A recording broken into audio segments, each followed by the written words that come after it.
Meu nome é Fabiano Timbó. Bem-vindos ao canal Diário de Literatura e hoje eu vou fazer um breve comentário sobre o mundo como vontade e como representação. Seja bem-vindo e vamos lá. Schopenhauer divide esse livro em 4 partes. Na primeira parte ele vai falar sobre a representação, na segunda parte ele vai abordar a vontade, na terceira parte ele vai abordar a estética e na quarta a ética. Na primeira parte, Schopenhauer vai abordar a representação. Entretanto, ele evoca os trabalhos de Immanuel Kant na sua crítica à razão e também na sua abordagem sobre a coisa em si, para partir daí e acrescentar um novo conhecimento. Então, a coisa em si, para ele, é o noumenon, ou a essência de tudo, a essência das coisas. Porém, a essência, ela se apresenta sob determinado formato. Ele considera como o fenômeno. De forma que a vida, né, ela é vista de forma fenomênica e não numênica. E que a razão, ela não consegue identificar a coisa em si. Ou seja, cada indivíduo ele é observador do objeto e ele cria a partir das suas vivências, passados, orientações, uma forma de ver aquele fenômeno. O que ele chama esta forma de observação, a forma como isso se apresenta, ele chama de representação.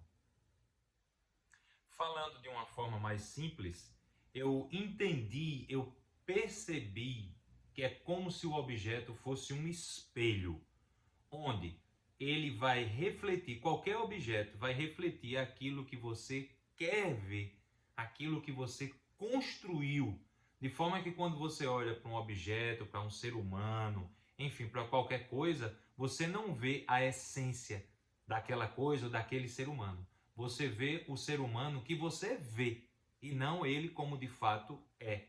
Ou seja, você vê como representação. A segunda parte é abordada pelo autor observando, analisando, fazendo reflexões sobre a natureza, de forma que ele aborda o cosmo e que neste cosmo existe uma força que permeia tudo e que está em tudo e que é manifesta em tudo. Tudo é manifestação dessa força cósmica e que ele chama de vontade, vontade com V maiúsculo. E dentro do ser humano existe uma parte dessa vontade, que é a vontade com V minúsculo, e que ela se manifesta em tudo, através da fome, da alegria, da tristeza, do desespero. Não é bom? Uma sugestão para que você compreenda um pouco melhor essa força de forma lúdica é você assistir aquela sequência do Star Wars, né? Aquela sequência de filmes, onde aquela ideia de força ela foi retirada de Schopenhauer. Então, é algo que existe em tudo e tudo existe naquele algo, né, que é a vontade. Na terceira parte, Schopenhauer vai conduzir o seu leitor para observar a função da arte na vida do ser humano. Porque o que acontece? Ele começa a abordar a razão e ele acaba mostrando, concluindo que a razão ela é irracional e que a razão por si só ela não consegue acessar a coisa em si. Então, qual é a forma que ele acha a solução para esse problema? É a intuição. E essa intuição ela mais facilmente manifesta na arte.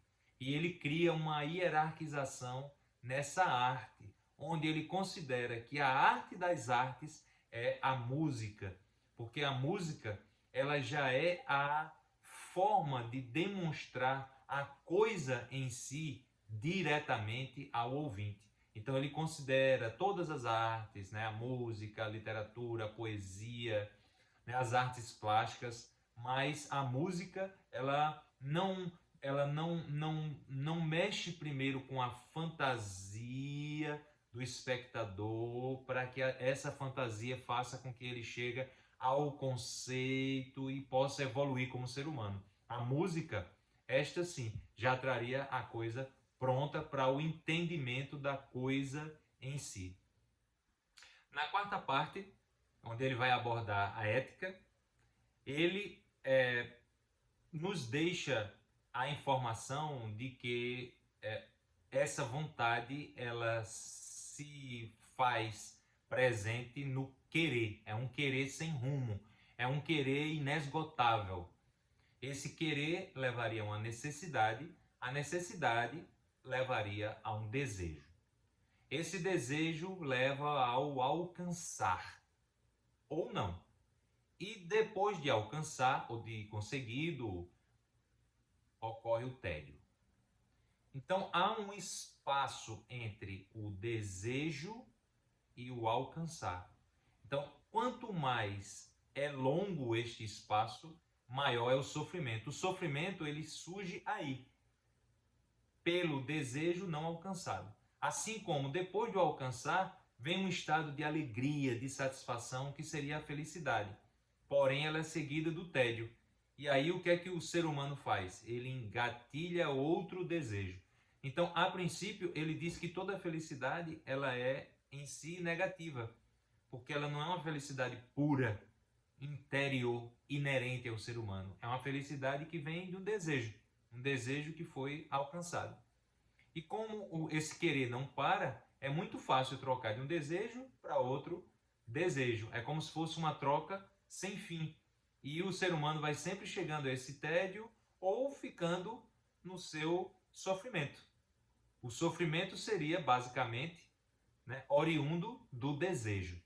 E aí Schopenhauer ele sugere que a negação dessa vontade levaria à inexistência do desejo e assim o encontro da felicidade.